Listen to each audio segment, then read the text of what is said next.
That looks good to me. Okay.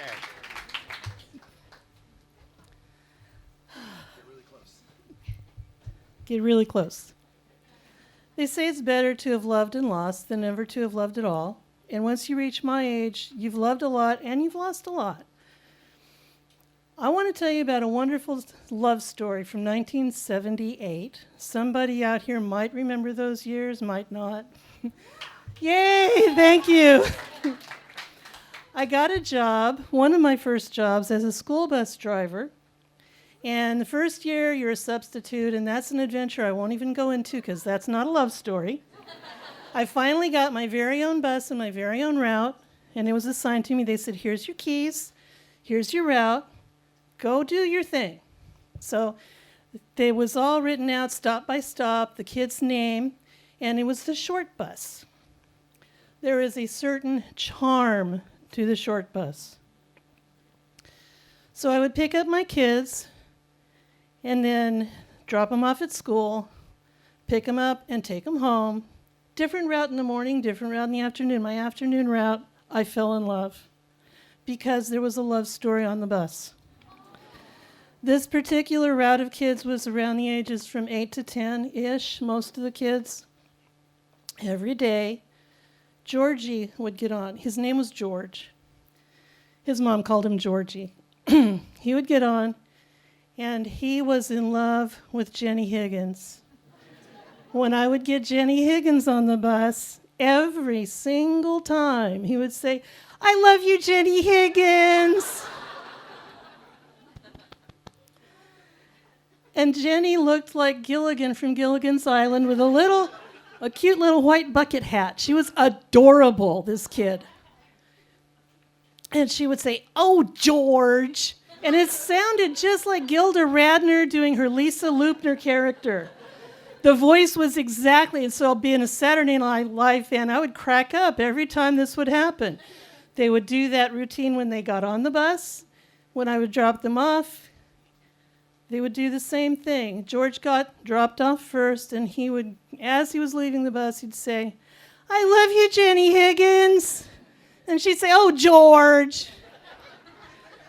George was hysterical. This is where the stakes come into the story because I'm driving a school bus. You have to make sure you don't have accidents. You have to make sure everyone's safe. You have to make sure everyone gets safely on and off, going up and down the steps. And with the short bus, their parents are there to take them off the bus. It's not really rocket science for me. But I'm driving along, and you could tell what kind of a day George had had. He had some sort of a mood issue.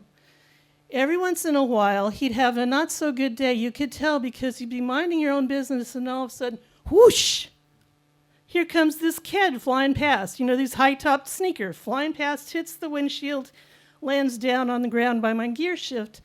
And I'm thinking, George. And then he'd say, I'm sorry. And then you're driving along, and if it was a bad day, you'd get 2 shoes.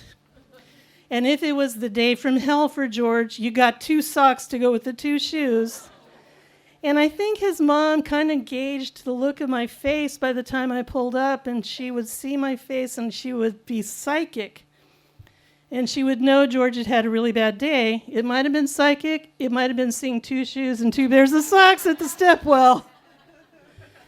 And she would give him the riot act. She held him accountable to his behavior. You will be expected to exhibit good behavior no matter what mood you're in. She made it very clear. And he would turn red, and he would be chagrined, and he would say, oh, I'm sorry. Every day when she pulled him off the bus, without fail, she would say, I love you dearly, Georgie. Now let's come on. It was adorable. And as he's leaving the bus at the last step, I love you, Jenny Higgins. And Jenny's going, oh, George. So we come along to the end of the year, and I'm turning in my keys the last day, and coincidentally, there's a woman there who had had my route the year before.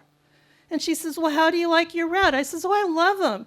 And I talked about the various characters, and I said, and then, of course, there's George and Jenny Higgins. And she said, oh, my God, yeah, I know. Isn't that adorable? I said, yeah. And she said, that's why I quit.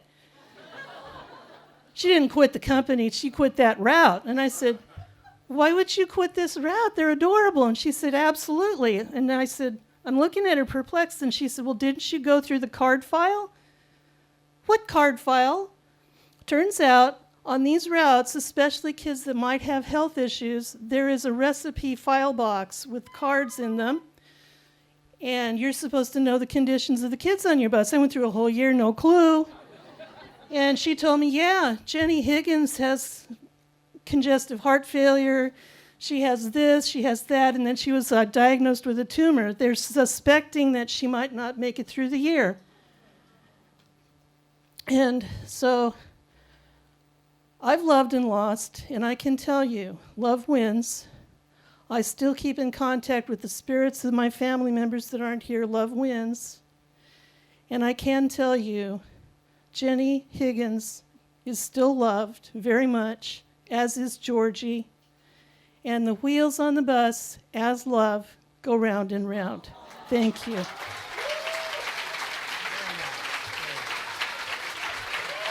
Katie.